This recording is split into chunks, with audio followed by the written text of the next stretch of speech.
What happened to you? Can you imagine how long ago I got tired of answering that question? But the fact of the matter is, my physical form, my story, is indeed part of the very powerful message that I believe surrounds attitude. I was on a plane going to Vegas a couple of weeks ago, and a lady was sitting beside me on the plane. The plane took off. She seemed to be uncomfortable. That's not uncommon. All she did was look at me and go, one word, thalidomide.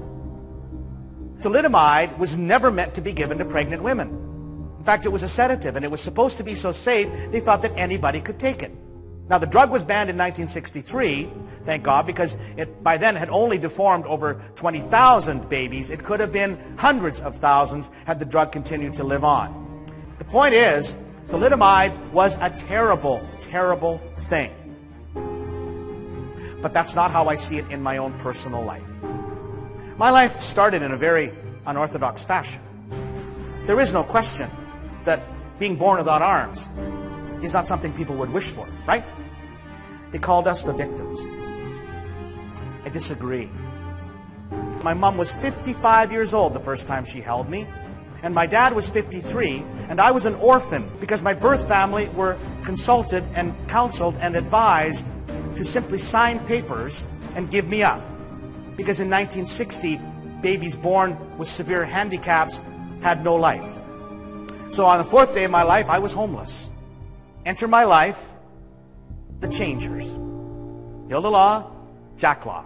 So Hilda was my primary caregiver. Hilda had an attitude that is very difficult for me to describe. She saw something that nobody else saw. And that was, yes, indeed, a positive potential. They loved me, they took me home, they were charitable, but not one time did I view them as nice, okay? I had to make my bed every morning before school. I had to pick up my toys every night before bed. I had to vacuum the carpet 3 times a week because Mother expected neatness. Wondering every day, do you really love me?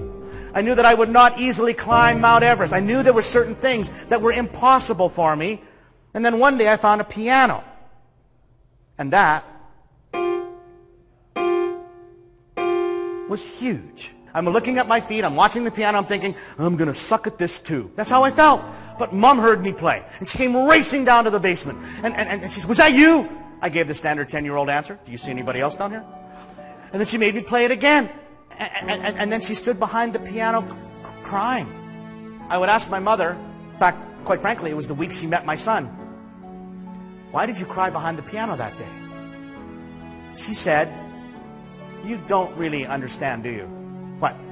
How hard it was to be with you every day, to see the looks, to see the stares, to hear the insults. But more than anything, the hardest part, Alvin, was to push you beyond belief. It was within every illogical thought in my brain to not do that to you, to not force you, to not challenge you, to not take you to extremes that people thought I was cruel with you. Do you have any idea what that felt like? That's why I cried. Hello, Mrs. Law. My name is Blaine McClary. I'm the band director for the Yorkton City Band Program. Do you have a son named Alvin? We do. Does Alvin have a talent for music that you're aware of? Do you think he'd like to be in the band? Well, Mr. McClary, probably a good time to tell you that Alvin sort of has no arms. Hello? But when I walked in the house and saw my mom smiling in 1971, I'll never forget that smile. I'll never forget that day. She had a great smile. Great smile. She goes, honey, I got news for you. You're going to be in the band. What band? School band. Well, how'd that happen? I don't know. We're going to go to the school and find out right now. Get in the car. We're going to the school. On the way to the school, she told me about the first phone call that happened 6 weeks earlier. She didn't tell me about it because the guy hung up. Didn't want to hurt my feelings. And then she said, but he called back this morning. He says he's got an instrument for you to play. A trombone. A trombone. I was 11. What do you think I thought? Well, can you move the slide with your foot? Yeah, I can do that. Well, I can do that. That's cool. Can you make this noise? Okay, good. Can you do it in the mouthpiece and move the slide? Yeah. Well, this noise came out. 11-year-olds love noise, don't they? But I particularly was affected. I loved that sound. Just a feeling. That day changed the pathway of my life. What really changed my world? Was it the trombone? Not exactly. The girls didn't want to date me because they couldn't quite grasp holding on to this. That's what makes my wife Darlene that much more special. She doesn't see the outside. She sees the human. And there is a difference. Life taught me that life does not change in one day, in 1 week, in 1 year. It takes steps after step after step after step after step.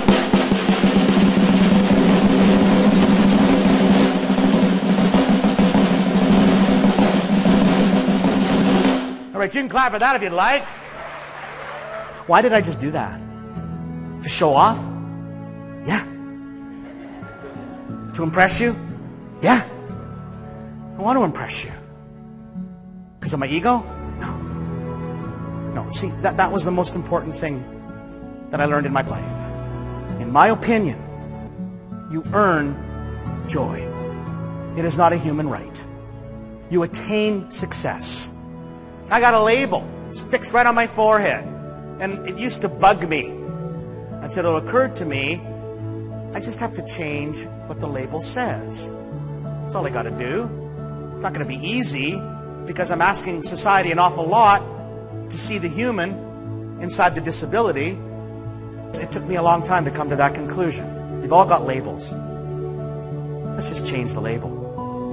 Let's change the label from victim to victor. Let's change the label to one that says, I am who I am.